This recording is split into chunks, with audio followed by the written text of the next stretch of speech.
ॐ नमः सिद्धेभ्यः। ॐ नमः सिद्धेभ्यः। ॐ नमः सिद्धेभ्यः।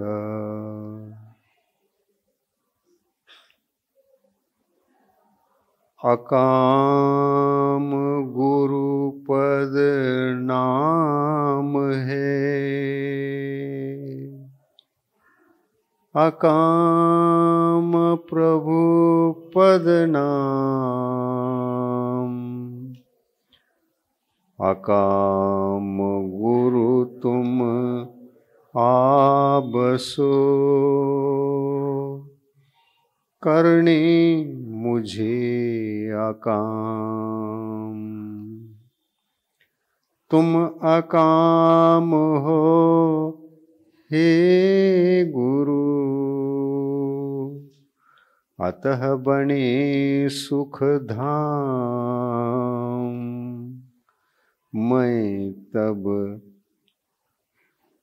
मैं तव पद रज ढूंढता, आया तव पद धाम। चरण शरण में सुख मिले, शिक्षा मिले अपार। शिक्षा मिल दीक्षा मिले, दीक्षा से भव पार। तव रज महिमा थी प्रभु, दीक्षा मिली अकाम। अकाम पथ है मोक्ष का, अकाम पथ सुख धाम। अकाम चरण को नित भजूं, सजते तजते सजूं अकाम। अकाम से सज धज गुरो, पाऊं निज सुख धाम। पंच परमेष्टि भगवान की, अहिंसा परमो धर्म की, संत शिरोमणि आचार्य गुरुवर श्री विद्यासागर जी महाराज की, आचार्य प्रवर श्री समय सागर जी महाराज की,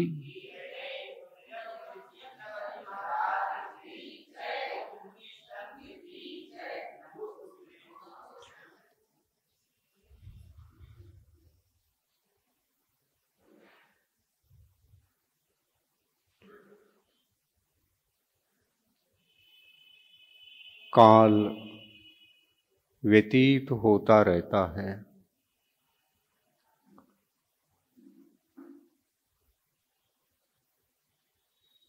वर्तमान काल में भविष्यत काल ढलकर एक समय ठहर कर भूत बन जाता है।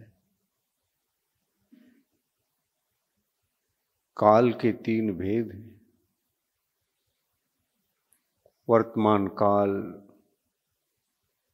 भविष्यत काल और भूत काल।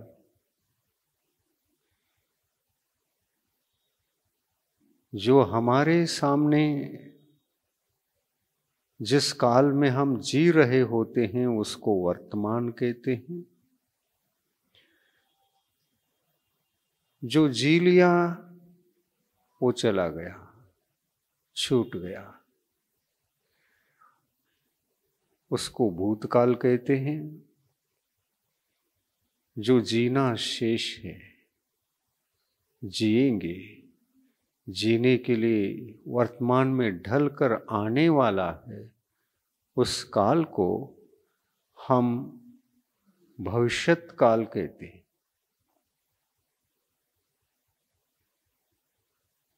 एक भी द्रव्य, एक भी वस्तु, एक भी जीव ऐसा नहीं बचता जो इन तीनों कालों से जुड़कर जी नहीं रहा हो। है ऐसा कोई भव्यात्मा? नहीं, कंपल्सरी है। ये संविधान है। जो है वो सत्य है। सत्य यानी अस्तित्व। जो है वो है, जो नहीं है वो नहीं है। जो नहीं होता है उसको असत्य कहते हैं, और जो होता है उसको सत्य कहते हैं। सत द्रव्यस्य लक्षणम। द्रव्यम तो उत्पादेन व्ययेन उभय लक्षणेन सहितम भवति। जो द्रव्य होता है वह उत्पाद से भी जुड़ा हुआ होता है और व्यय से भी जुड़ा हुआ होता है। द्रव्य, उत्पाद और व्यय के इन दोनों विशेषताओं को धारण करके उसका अस्तित्व सदा रहता है।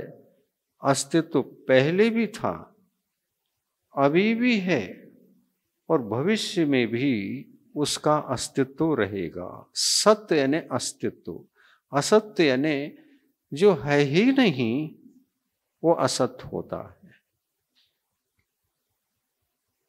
असत्य का जीवन नहीं होता। असत्य कोई द्रव्य ही नहीं है। उदाहरण के लिए असत्य होता क्या है, इसको समझिए। असत्य अर्थात किसी भी द्रव्य का अभाव अवस्था असत्य है। उदाहरण के लिए असत्य ने आकाश कुसुम। आकाश में पुष्प हैं, आंखों से मैं देख रहा हूं, तो देख रहे हैं तो देख रहे हैं, आपको दिख रहे हैं, आप अपनी परिकल्पना से उनको देख रहे हैं, वास्तव में नहीं है। क्या है? आकाश कुसुम असत्य है, असत्य का उदाहरण है। और बगीचे में जाओ तो वहां पर भी पुष्प है, वो सत्य है। सत्य में असत्य का अभाव होता है। सत्य में असत्य होता ही नहीं। और इसीलिए प्रभु ने कहा, केवली सर्वज्ञ देव ने कहा, सत्य को सत्य मानना यह भव्यात्मा का सम्यक दर्शन है। जो है उसको मानना पड़ेगा, और जो नहीं है उसको मान बैठे हैं, तो इसी का नाम है मिथ्या दर्शन।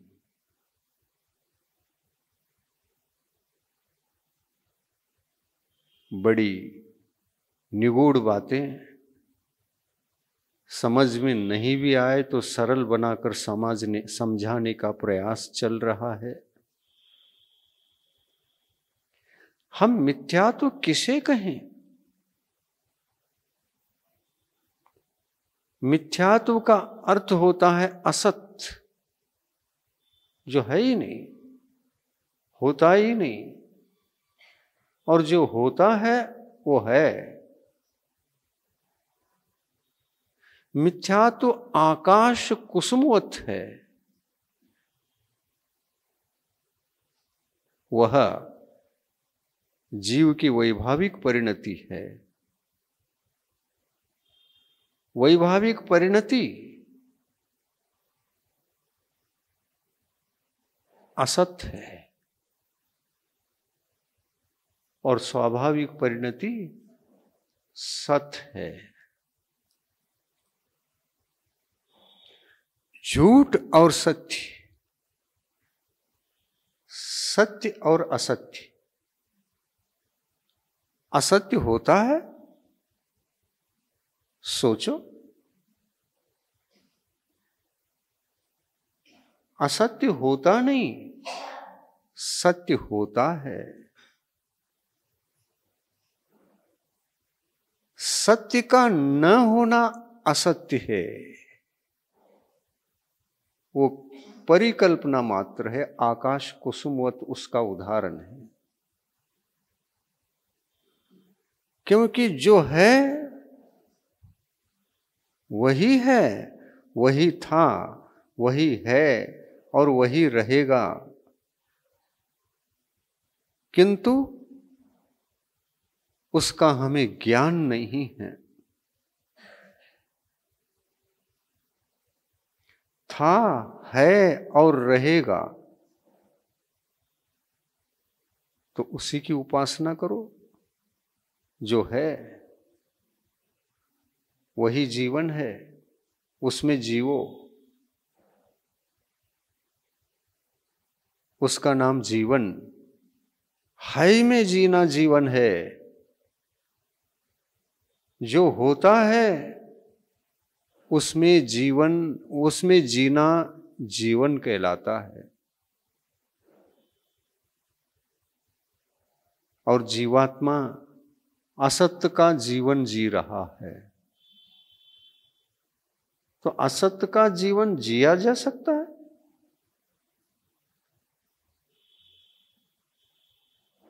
नहीं। जो हम जी रहे हैं सत्य में ही जी रहे हैं। लेकिन असत हो रहा है, चल रहा है, लेकिन वो है ही नहीं। जो है वो सत्य है, सत्य है। सत्य होता है, असत्य होता ही नहीं।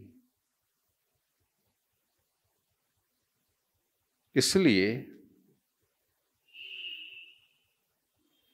मुहर्रम में लोग एक शब्द का उच्चारण करते हैं, और ये सर्वत्र कर्नाटक में भी है।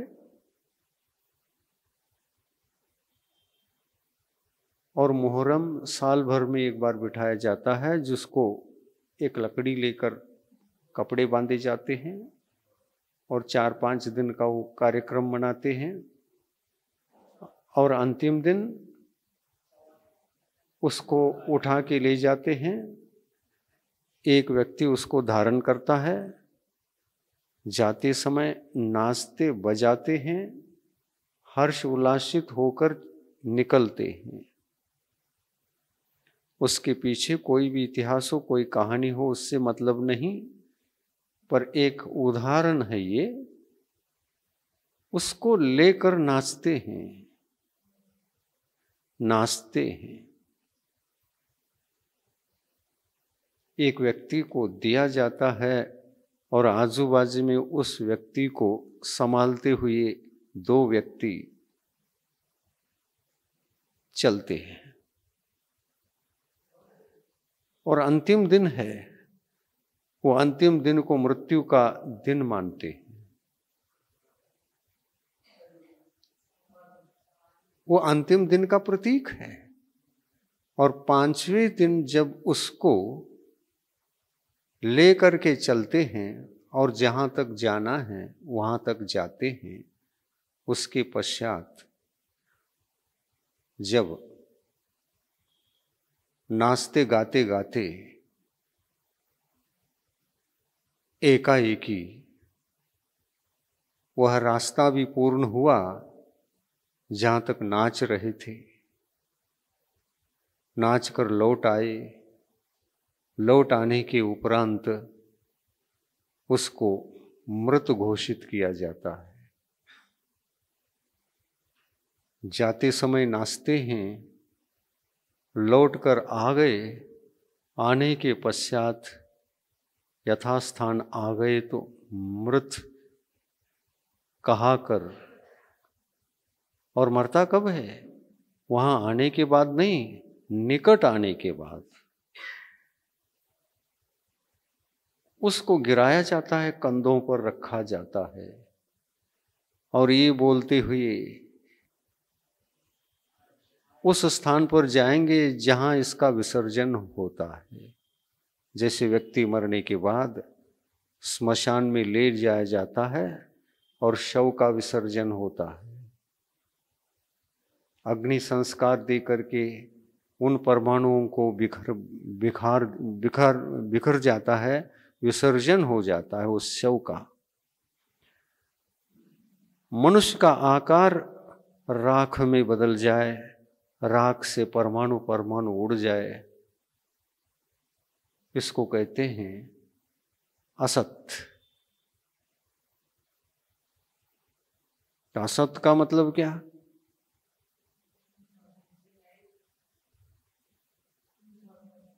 ये शव है, जो सत था वो चला गया, शव रह गया। उस समय बोला जाता है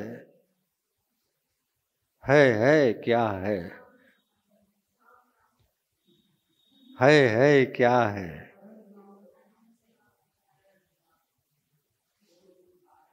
है क्या है। एक पूछ रहा है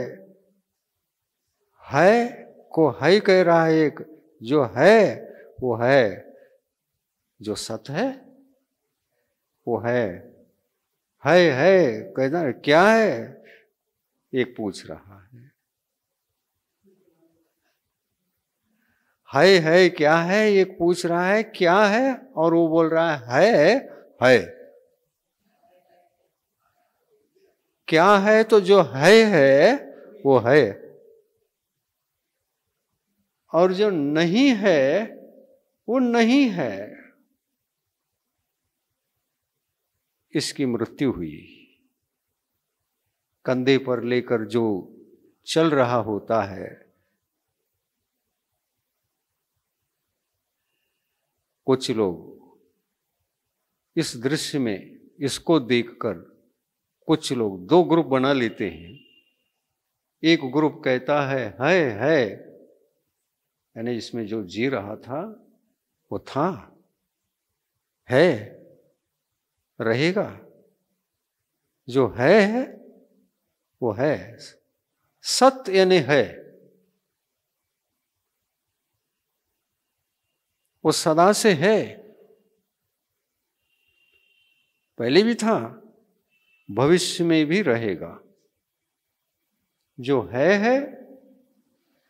यानी सत्य, जो है वो सदा है, उसका अभाव नहीं। एक पक्ष ये याद दिलाता है जो है वही है। इसका मतलब जो नहीं है वो नहीं है, जो नहीं है वो नहीं है, उसका अस्तित्व तो होता ही नहीं। मरण हुआ, मृत्यु प्राप्त हो गई। मृत्यु किसकी मृत्यु? मृत्यु तो होती ही नहीं। मृत्यु अर्थात विनाश। जो है उसका विनाश कैसे? जो है विनाश भी नहीं है, किंतु वो जिस रूप में था, जिस अवस्था में था, उस अवस्था का अभाव हो सकता है, लेकिन अवस्था असत है, सत है। सत्य जो है वो है। मरण कहाँ है? यहां था, वहां चला गया। यहां उसका आकार प्रकार अवस्था अलग थी, उसके कारण थी जो चला गया। और ये है नहीं, ये पर्याय है। ये पर्याय है, पर्याय का विनाश है, यानी बदलाव है। विनाश का तात्पर्य बदलाव। वो जो है वो जब तक इसमें था, जिसका नाश नहीं हो सकता, वो जब तक इसमें था तब हम है कहते थे।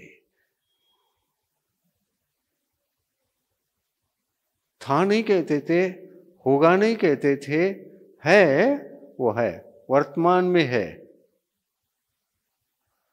वर्तमान काल में जो भी होता है वो है के रूप में होता है। था में देख नहीं सकते, अब वर्तमान में था में है को देख नहीं सकते, और है में था इसको देख नहीं सकते। जब है तो है के रूप में ही दिखता है के रूप में ही उसको देखना पड़ेगा।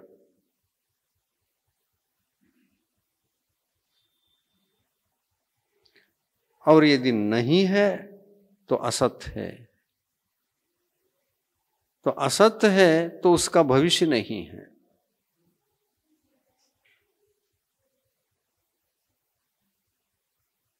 जो है वर्तमान में है, जो है वो वर्तमान में ही है। अब उसका दर्शन भूत में नहीं है, क्योंकि वहां से यहां आया है। वहां भी है कहना यह असत्य है। भूत में भी वर्तमान है कहना असत्य है क्या सत्य है? भूत में यही वर्तमान वहां है ये कहना असत्य है क्या सत्य है? असत्य है, क्योंकि देखने जाओगे तो ये यहां है वहां नहीं है, इसलिए जो नहीं है वो असत्य है।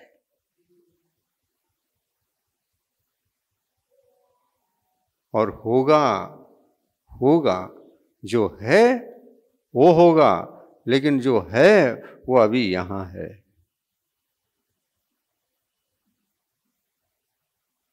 वो अभी यहां है।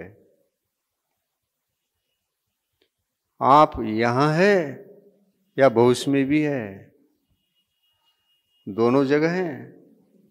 और यदि है को भविष्य में देख सकोगे, देख नहीं पाओगे। हां, जो है वही भविष्य में ढलता है। ढलने के बाद वो वर्तमान हो जाता है। तो जो है वो वर्तमान में ही देख सकते उसको, न भूत में देख सकते और न भविष्य में देख सकते।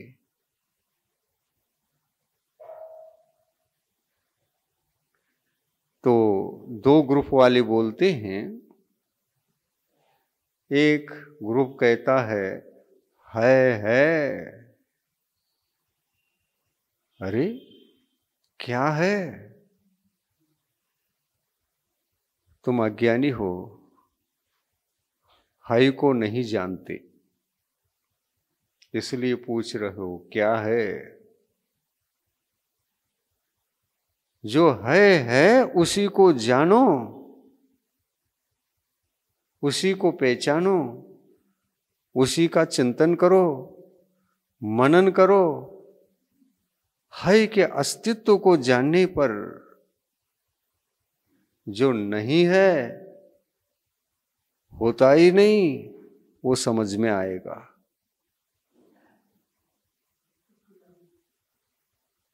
तो है का अस्तित्व होता ही है, लेकिन जब तक नहीं होता वहां नहीं होता, है नहीं होता। सही है? हाँ, हाँ? सत्य त्रिकाल, वही तो समझाया जा रहा है। त्रिकाल क्या है? भविष्यत में तो हम है ही नहीं। आप कहो कि मैं मनुष्य भी हूं और देव भी हूं। देव भी हूं ये कहना असत्य है, क्योंकि तुम अभी वर्तमान में मनुष्य हो। मैं मनुष्य हूं सब मान लेंगे, सब मान लेंगे, मान्यता करेंगे, हाँ तुम मनुष्य हो।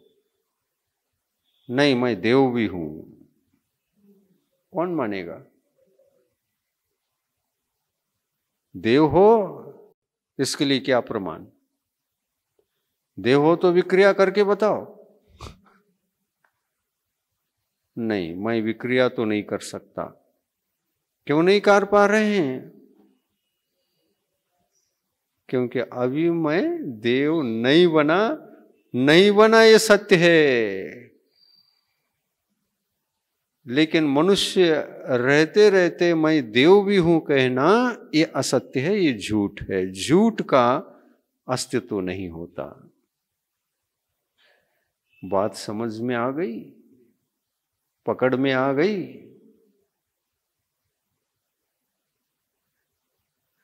अकाम सत है, सकाम असत है। सकाम का जीवन असत का जीवन है, इसमें सुख नहीं। इसलिए सकाम कार्य मत करो, सकामी व मत बनो। सही है? इसलिए कहा सखाम वंदनी पूजनी अवस्था नहीं, क्योंकि वो झूठ है, असत्य है, असत्य का जीवन है, असत्य का अस्तित्व होता नहीं, परिकल्पना है। सकाम जीवन आकाश कुसुमवत है, उसको जी नहीं सकते आप। जिसको जी नहीं सकते उस पूर्वक जीने का कोशिश चल रहा है, लेकिन जीना बहुत मुश्किल है। हमारा जीवन है में होता है। हमारा जीवन तो सत्य में है। जो नहीं है वहां हमारा जीवन है ही नहीं, वर्तमान में हमारा जीवन है। और इसलिए तीर्थंकर भगवंतों ने वर्तमान को जानने के लिए बहुत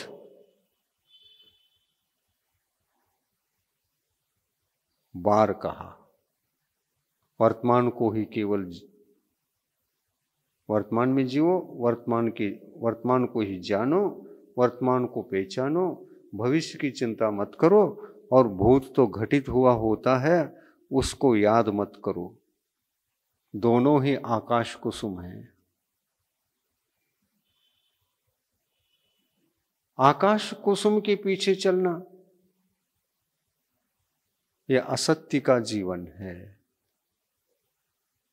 सत्य का जीवन नहीं है वो। भूत में जी नहीं सकते अब, क्योंकि पार होकर के आ गए, उसको जीना मुश्किल है। भविष्य में भी जी नहीं सकते, क्योंकि वहां जाना मुश्किल है वर्तमान को छोड़कर।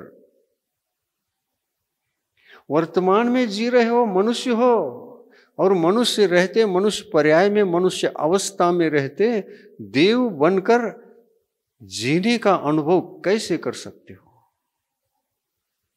और इसलिए कोई कहे कि मनुष्य नहीं हूं, मैं मनुष्य भी हूं और देव भी हूं, तो देव हूं कहना ये असत्य है, और मनुष्य हूं कहना ये सत्य है। हमको कौन सा जीवन जीना है, वर्तमान का या भविष्य का या भूत का? वर्तमान का। चिंता किसकी करना है? हाँ, वर्तमान का महत्व है तो वर्तमान की जिम्मेदारी लो। मैं वर्तमान में असत्य परिकल्पनाओं से रहित हूं तो सम्यक दृष्टि हूं, और असत्य परिकल्पनाओं में जी रहा हूं तो झूठा जीवन है, मिथ्या दृष्टि हो, मिथ्यात्व का जीवन जी रहे हो। व्यर्थ, मिथ्यात्व का मतलब व्यर्थ, जो है ही नहीं, उसको, उसमें जीने की परिकल्पना और जी रहा हूं कहना, ये झूठी बात है।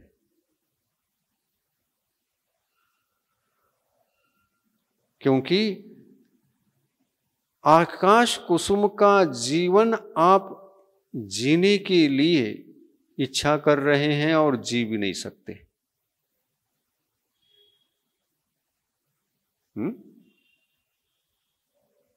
आकाश कुसुम, असली कुसुम वर्तमान में है,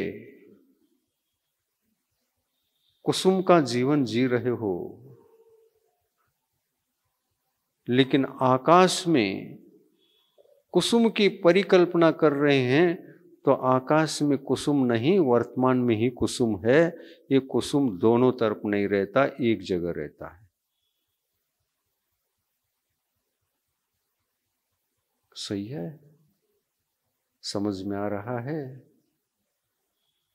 वस्तु स्वरूप ही ऐसा है। तत्वार सूत्र में उमा स्वामी ने कहा, द्रव्य का लक्षण 3 से बनता है: उत्पाद व्यय द्रव्य युक्तम सत्। ठीक है, इसके 3 लक्षण हैं। तीनों की विशेषता से द्रव्य का लक्षण बना, द्रव्य का डेफिनेशन बना, और द्रव्य का सही स्वरूप बना। ये भी झूठ नहीं है कि द्रव्य 3 लक्षण वाला है, ये सत्य है। क्योंकि सत्य उत्पाद को छोड़ करके नहीं जी सकता, व्यय को भी छोड़कर जी नहीं सकता, और इसलिए सत्य का लक्षण बांधते समय, सत्य को कहते समय उत्पाद को भी कहना पड़ा, व्यय को भी कहना पड़ा, और तीनों की समष्टि का नाम द्रव्य का लक्षण बनता है, यह कहना पड़ा। लेकिन भीतर की बात यह है, उत्पाद असत्य है, व्यय असत्य है, लेकिन सत्य ये द्रव्य का लक्षण है, ये द्रव्य का लक्षण है। फिर लक्षण को बांधते समय उत्पाद को और व्यय को क्यों पकड़ लिया, उस सहित क्यों कहा? प्रश्न उठ सकता है, प्रश्न उठ सकता है। लेकिन जो सत्य है वह समय की अपेक्षा से समय के आश्रय से, समय के निमित्त से, यानी काल द्रव्य के निमित्त से वो अकेला कभी रहता नहीं, रह भी नहीं सकता। काल द्रव्य भी एक ऐसी शक्ति है, वो सत्य को एक जैसा रहने नहीं देता। सत्य हो, सत्य ही रहो, नहीं मैं नहीं रहने दूंगा। तुम रहना चाहो तो रहो, रह के देख लो, परंतु मैं रहने नहीं दूंगा। और इसलिए मेरे निमित्त से तुम में जो बदलाव आएगा उस तथ्य को तुमको मानना पड़ेगा। और इस तरह से काल द्रव्य का अस्तित्व सिद्ध होता है कि काल द्रव्य भी कोई है, और वह जो सत होता है उसमें परिवर्तन दिखाई देने के कारण काल द्रव्य भी है, इसका ज्ञान होता है।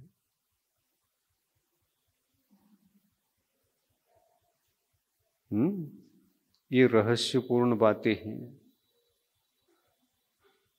बड़ा गूढ़तम रहस्य है ये। आप हैं लेकिन आप नहीं भी हैं तो नहीं भी हैं, ये अनेकांत है।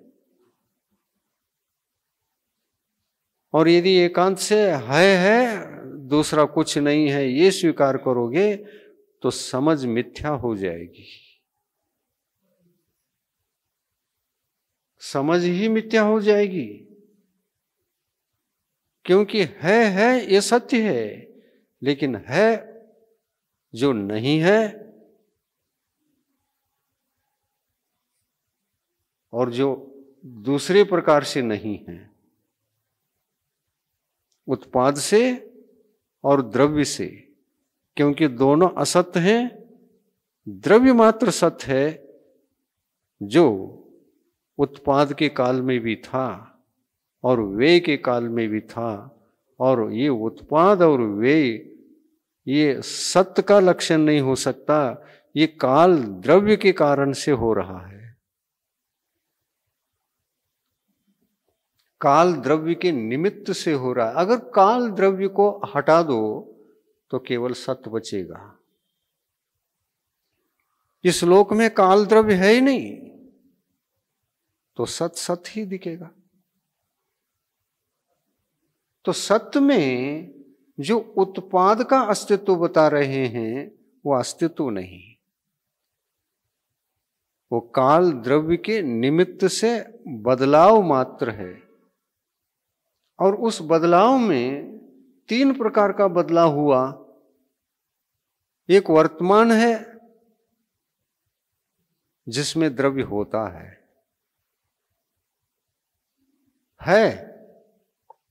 लेकिन स्थायी नहीं है, परिवर्तन है, अवस्थाएं बदलती हैं। ये प्रत्येक द्रव्य के पीछे है।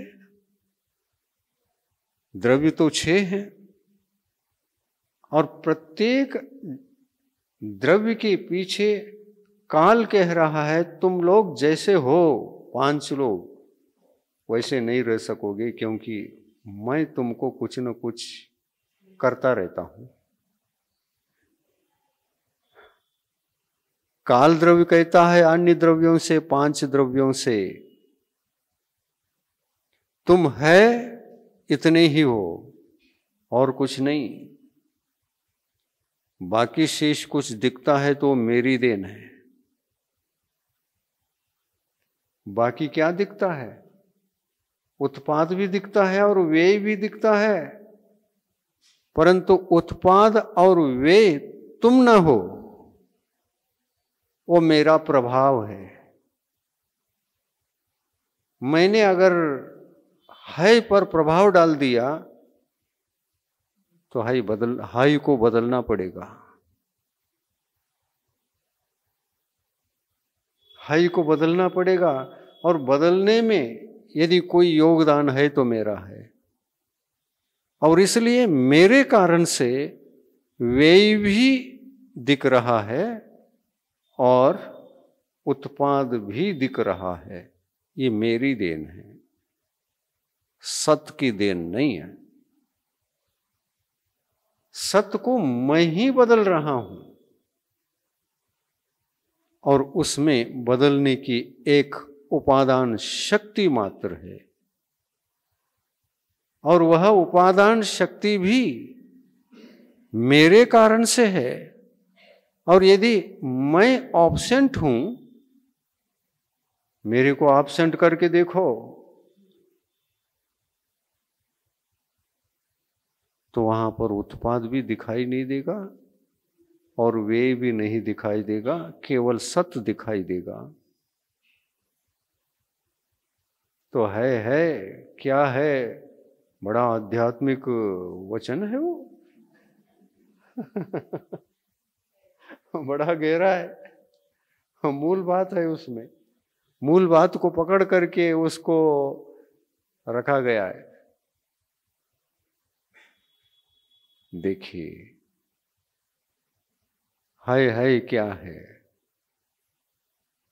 जो है वो अभी नहीं है। जो है ही नहीं उसको है कह दिया। क्यों? क्योंकि जो है उसका नाटक है यहां। जैसे नाटक में एक राम बनता है और एक सीता बन जाती है और एक रावण बन जाता है। नाटक, वो पात्र असल में राम है क्या?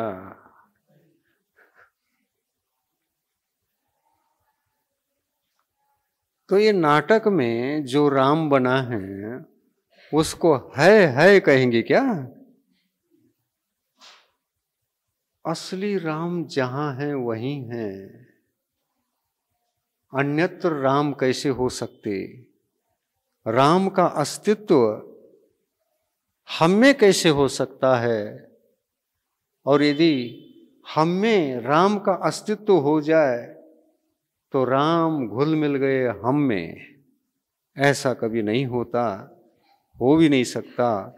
हजार लाख कोशिश करो तो राम की आत्मा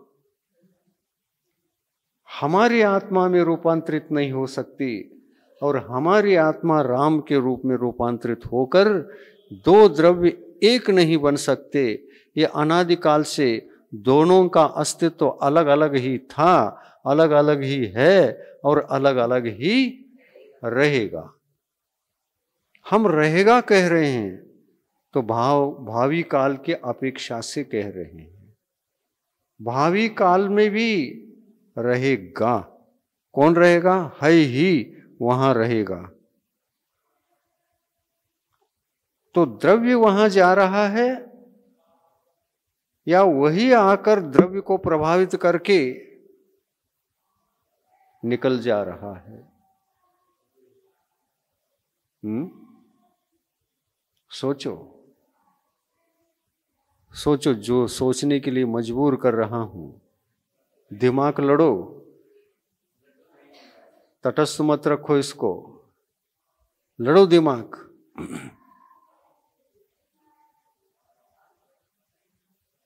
जो यहां है उसको हम रहेगा कह रहे हैं। अभी रह रहा है क्या? अभी रहने लग जाए तो यहां भी सत्य और वहां भी सत्य,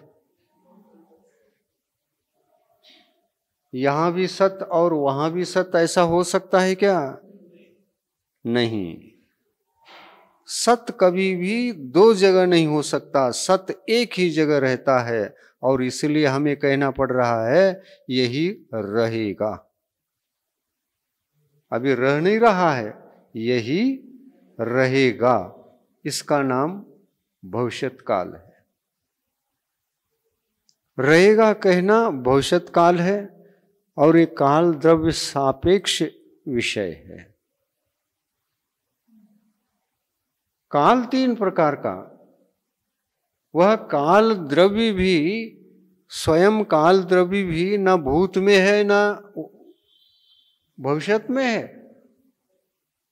काल द्रव्य भी वर्तमान में ही रहता है, उसका अस्तित्व तो वर्तमान में ही है, लेकिन स्वयं परिणमनशील रहते हुए शेष द्रव्यों को परिणमनशील रखना, ये उसका कार्य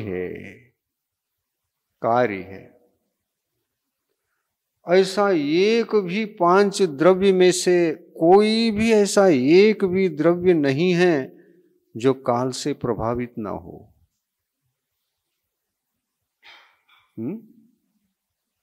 सब काल द्रव्य से प्रभावित हैं।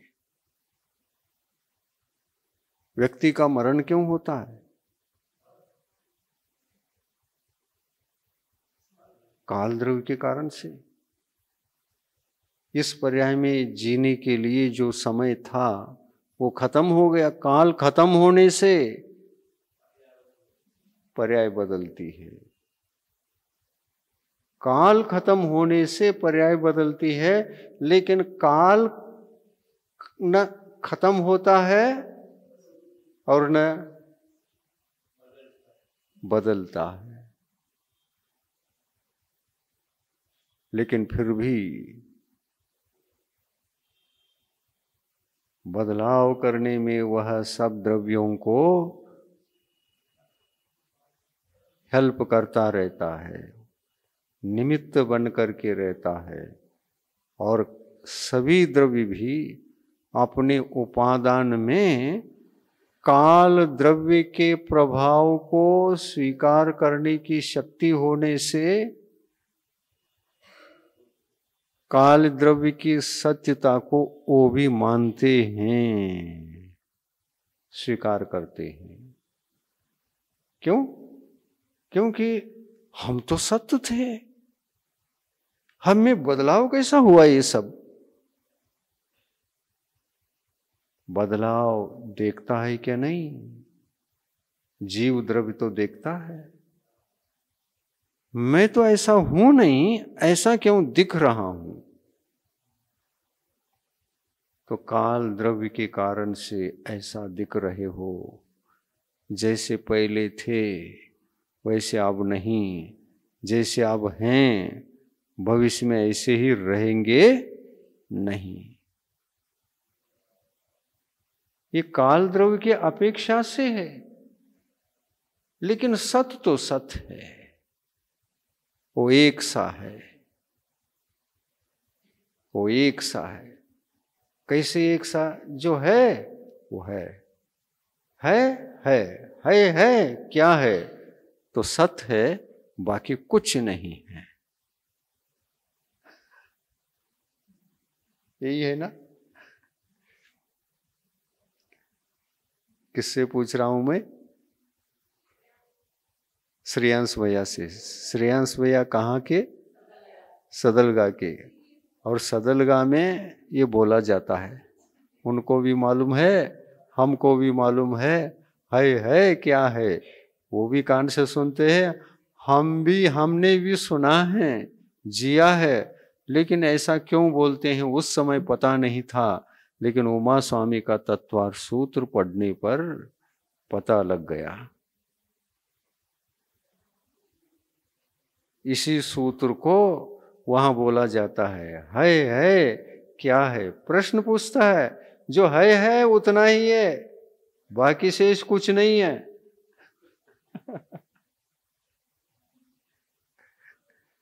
ये उत्पाद वेय द्रव्य युक्तम सत। लोग जहां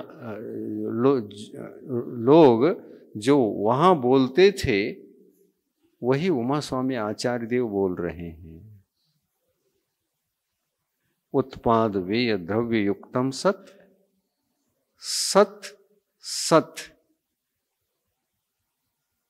वेय असत, उत्पाद असत,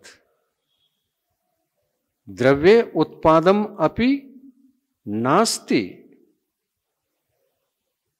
उपादानम अस्ति, व्यय नास्ति। उपादानत्वात् व्ययम गृह्णाति द्रव्यम। उपादान होने के कारण से ही व्यय अवस्था को वह द्रव्य प्राप्त होता है। उपादान निरपेक्ष विचार करके देख लो, उपादान में ये उपादान ही नहीं तो फिर व्यय भी नहीं और उत्पाद भी नहीं। ये गूढ़तम सिद्धांत का रहस्य उमा स्वामी आचार्य देव ने कहा था और वही जनरली सब जगह देखने को मिलता है। वो ये देखने को मिलता है, ये बिल्कुल सही कहते हैं, है जो नहीं है वो नहीं है, न व्यय है न उत्पाद है, केवल उपादान है और वे काल द्रव्य का विषय है। उत्पाद काल द्रव्य का विषय है, बदलाव काल द्रव्य का विषय है।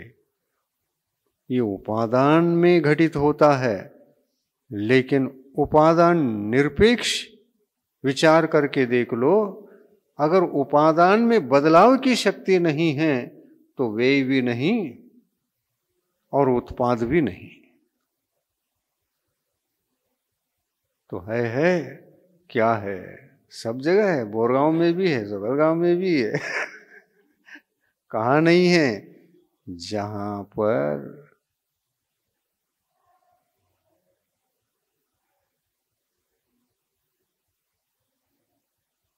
मोहल्ले मोहल्ले हैं, मस्जिद है, वहां ये है, सत्य है।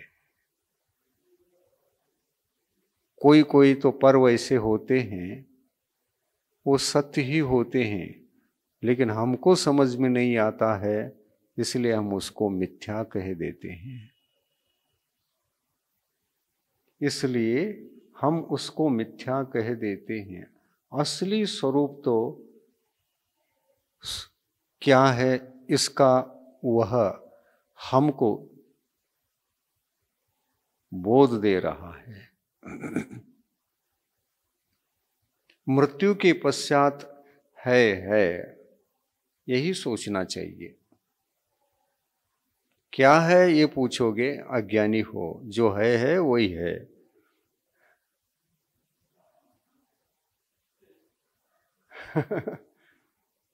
द्रव्य में व्यय कहाँ है?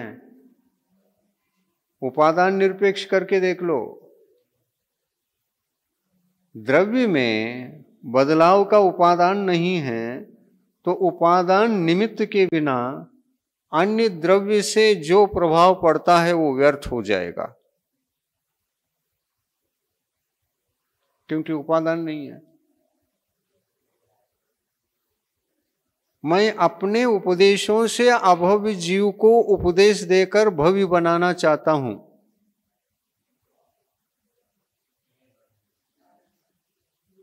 तो मैं व्यर्थ हूं अभव्य जीव के लिए।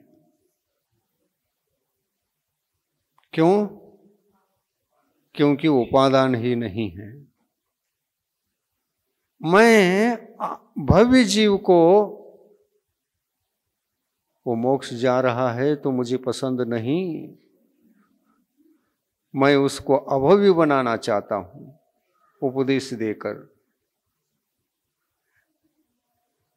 ये मेरा व्यर्थ पुरुषार्थ होगा,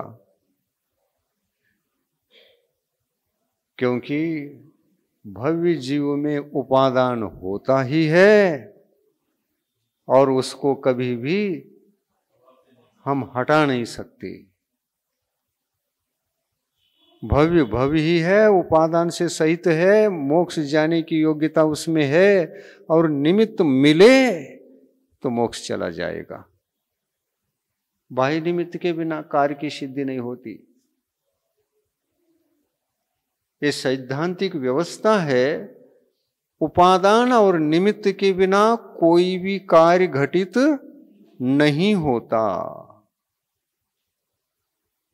उपादान के बिना, निमित्त के बिना, निमित्त बाह्य भी होता है और जो उपादान है वो आभ्यंतर निमित्त है।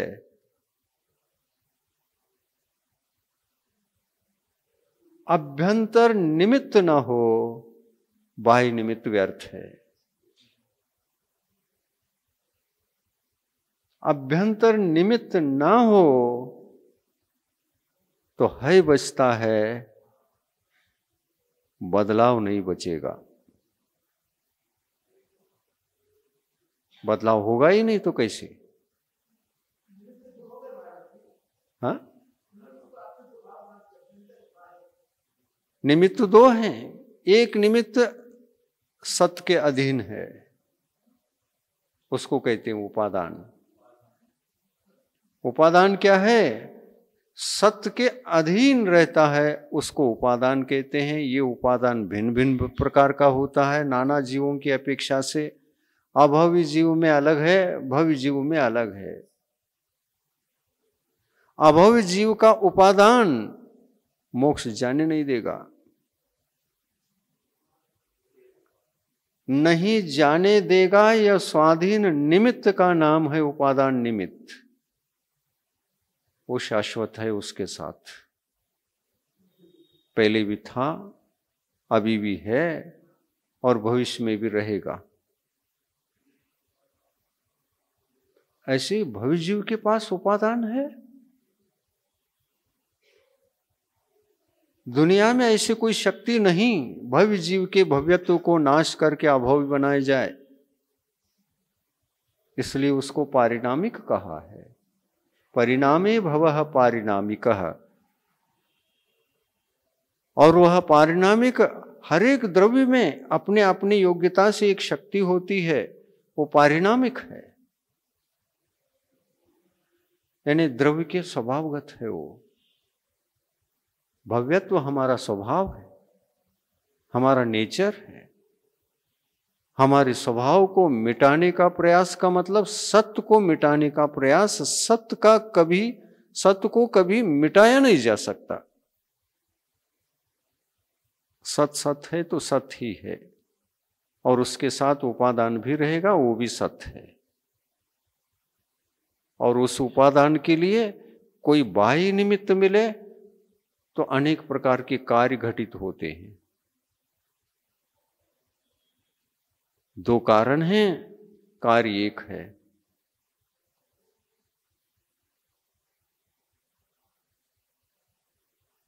आटा रोटी नहीं है, आटा में रोटी रूप में रूपांतरित होने की उपादान शक्ति है। अगर ये उपादान शक्ति न होती तो केवल आटा ही कहने का प्रसंग होता,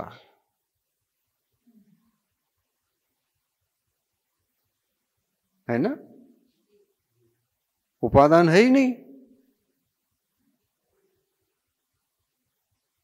आटा अलग है, रेत अलग है।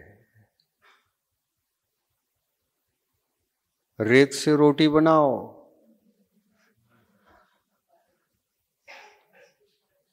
केवल रेत से रोटी बनाओ, नहीं बनेगा, वो अभव्य के समान है। रेत से रोटी बनती ही नहीं, और जो रोटी नहीं बनती है, नहीं बनने का ही उसका उपादान है, वो उसका अंतरंग निमित्त है। अंतरंग निमित्त स्वाधीन है वो। और जो अंतरंग निमित्त उपादान होता है वो द्रव्य से अभिन्न होता है, इसलिए उसको पारिणामिक भाव कहा। आ रहा है समझ में? लड़ो दिमाग थोड़ा सा सिद्धांतों को समझने के लिए, और सिद्धांत समझ में आ गया तो जीवात्मा के भीतर रहने वाले राग द्वेष आदि भाव जो अज्ञान के कारण से होते रहते हैं, ये सत्य ज्ञान कौंध गया आत्मा के भीतर, वो समझ में आ गया, तो राग द्वेष आदि भी छूट जाते हैं, उनका अस्तित्व समाप्त होता है। जीव सो राग द्वेष नहीं, जीव सो जीव है, लेकिन उसके साथ उपादान भी है, अंतरंग निमित्त है। वो किस काम में आ रहा है? वो दो काम में आ रहा है। वो भीतरी उपादान कारण दो कार्य सिद्धि में काम में आ रहा है। ये उपादान रागादि भावों को स्वीकार यदि नहीं करता, उपादान उपादान ही बन करके रहता है, कार्य रूप परिणत नहीं होता है। उपादान उपादान ही रहे, कोई कार्य रूप रूपांतरित नहीं होता है, तो वीतराग रहेगा। तो वीतराग, हाँ वीतराग रहेगा। सिद्ध भगवान रागादि रूप परिणत हो सकते हैं क्या? तो वो उपादान वहां पर भी है, लेकिन केवल उपादान ही है। उपादान विनाश को प्राप्त नहीं होता, क्योंकि वह द्रव्य का अनन्य भाव है, पारिणामिक भाव है। क्यों? उपादान तो है, उपादान होकर के भी रागादि रूप परिणत क्यों नहीं हो रहा है? लेकिन बाह्य निमित्त का अभाव है। उपादान है, वो कहीं नहीं जाएगा, लेकिन बाह्य निमित्त मिलेंगे नहीं। और बाह्य निमित्त क्या है पूछो तो द्रव्य कर्म का उदय, मोहनी कर्म का उदय चाहिए ना, उसका अभाव हो चुका है। और वो निमित्त मिलने वाला ही नहीं। द्रव्य कर्म के उदय के बिना भाव कर्म की उत्पत्ति होती नहीं है, और द्रव्य कर्म का वहां अभाव है, मोहनी कर्म का अभाव है। और जीवात्मा ने एक बार मोहनी कर्म को नष्ट कर दिया, कर दिया, कर दिया। अब द्रव्य निमित्त जो बाह्य निमित्त होता है, उसका अभाव ही हो गया हमेशा के लिए, अनंत काल के लिए। दूध से घी बाहर निकला, पुनः दूध पर्याय को ग्रहण नहीं करता, हमेशा के लिए ही अभाव को प्राप्त हुआ। उपादान है, लेकिन निमित्त मिलने पर भी निमित्त रूप ढलने की योग्यता समाप्त हो गई है। तो उपादान समाप्त हुआ है, उपादान समाप्त हुआ है, या निमित्त का अभाव हुआ है? निमित्त का अभाव हुआ है। अब देख लो, निमित्त का सद्भाव करा के देख लो। क्या करो? 1 किलो घी में आधा किलो दूध मिला दो,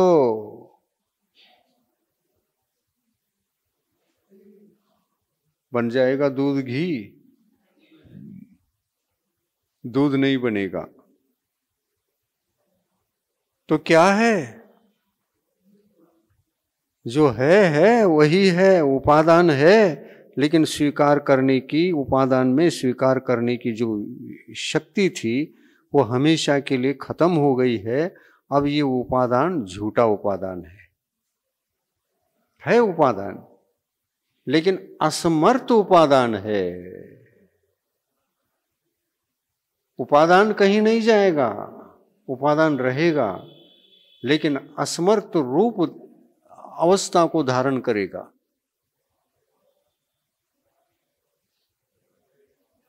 और यदि मोहनी कर्म को ग्रहण कर चुका है तो वो समर्थ कारण है, रागादि रूप ढलेगा हो। तो जीव अनादिकाल से द्रव्य कर्म के उदय से सहित था या रहित था?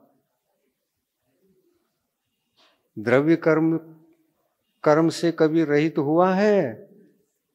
नहीं हुआ है। तो द्रव्य कर्म से सहित है, इसलिए राग आदि भाव होते हैं। और द्रव्य कर्मों का अभाव करके देख लो,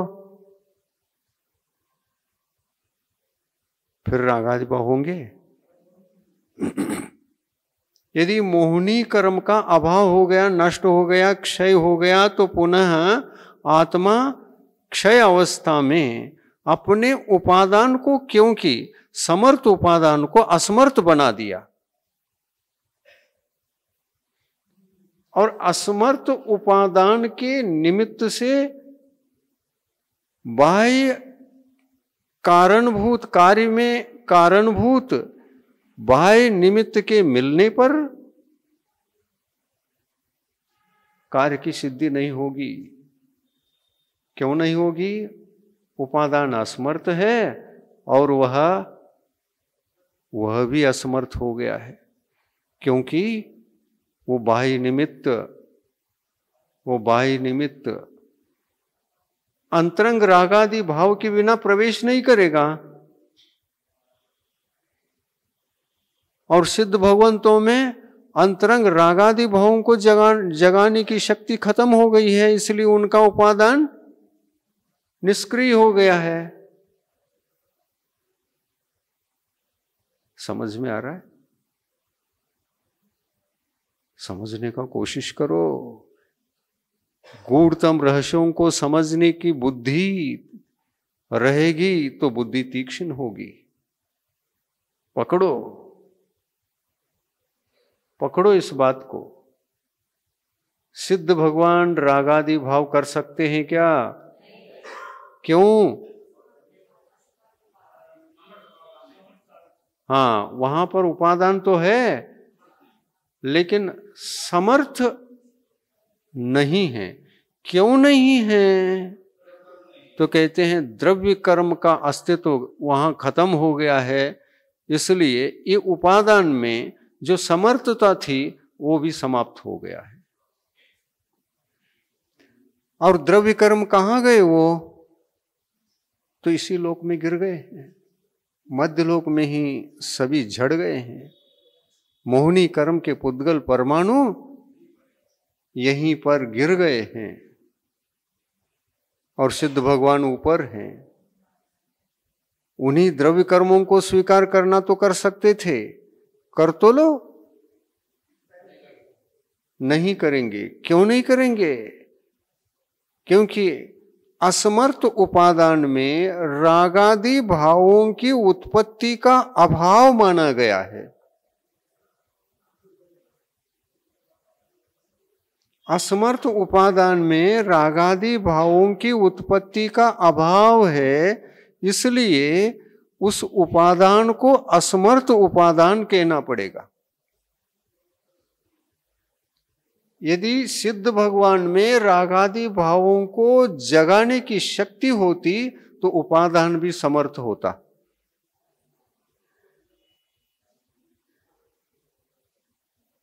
एक बार अंतरंग उपादान सो गया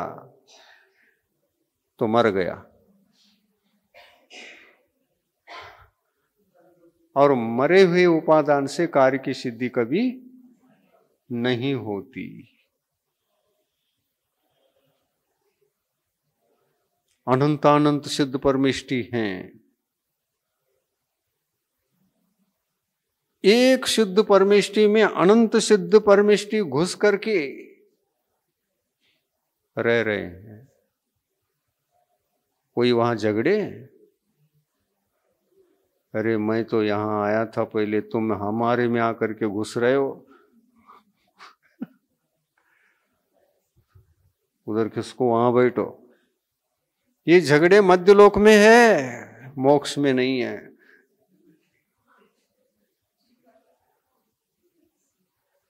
क्योंकि सिद्ध भगवान कहते हैं जो है उसको नहीं है करना, मेरे लिए भी असंभव है। मैं सिद्ध पर्याय में सिद्ध बनकर मध्य लोक से आया, सिद्धत्व की प्राप्ति मेरे उपादान में रागादि भाव रूप ढलने की जब तक शक्ति थी तब तक तो मैं सिद्ध था ही नहीं। परंतु मेरे उपादान में जो समर्थ कारण था वो द्रव्य कर्म के कारण से था, और द्रव्य कर्म मेरे से बंधा हुआ था, मेरे पास था, मेरे अंदर था। उस वजह से मेरे उपादान में रागादि रूप ढलने की शक्ति थी, लेकिन रागादि रूप ढलने की शक्ति तो थी, लेकिन उस पर मैंने कंट्रोल किया। कारण में समर्थ कारणपना होने पर भी मैंने अपने आप को रोका। और कितनी देर के लिए रोका? केवल अंतर मुहूर्त के लिए।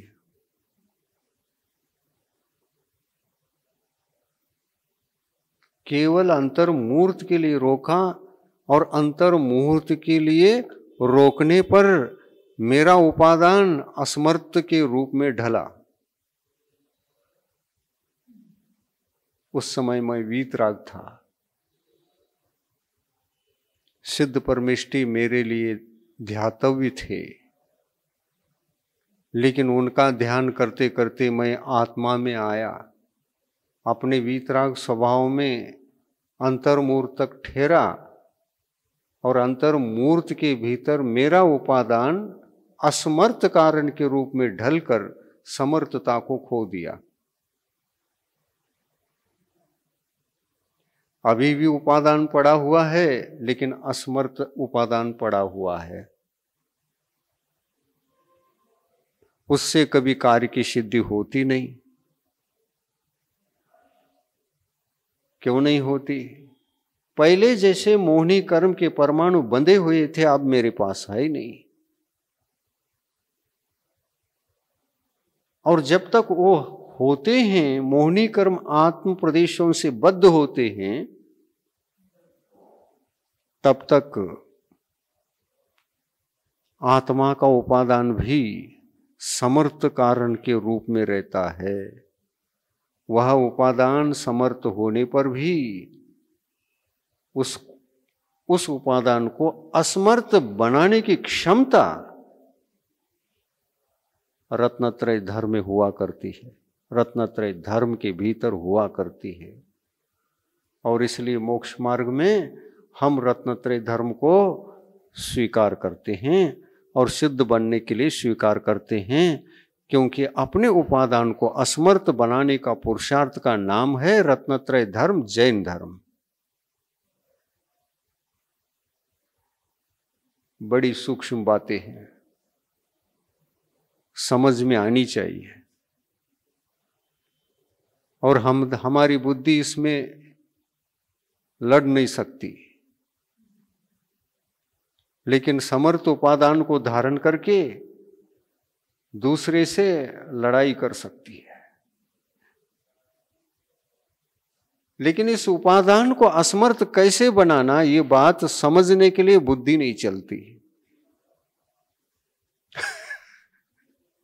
और इसी कारण से राग द्वेष आदि छूट नहीं रहे हैं। राग द्वेषादि को छोड़ना चाहो तो एक ही रास्ता है, अपने उपादान कारण को जानो, पहचानो, उसकी परिस्थिति क्या है। जानोगे तो समर्थ दिखेगा, समर्थ उपादान के रूप में दिखेगा। और इसमें आपके लिए एक स्वतंत्रता है। अपने उपादान को समर्थ देखने के बाद भी आप रागादि भावों को रोक सकते हैं। स्वतंत्र रास्ता इसमें है। उपादान समर्थ है तो जरूरी नहीं कि कार्य की सिद्धि राग द्वेषादि रूप परिणत होने की जो स्थिति है वो अनिवार्य है। पुरुषार्थ स्वतंत्र है, जीव जो करना चाहे वो कर सकता है। द्रव्य कर्म के उदय में उनके उदय के निमित्त से तुम रागादि रूप ढलना चाहो तो ढल सकते हो, नहीं चाहो, नहीं चाहते हुए भी कर्म बंद हो जाए ये असंभव है। हम चाहते ही नहीं। आप रागादि भावों को करना चाहते ही नहीं हैं तो ये आपकी स्वतंत्रता है।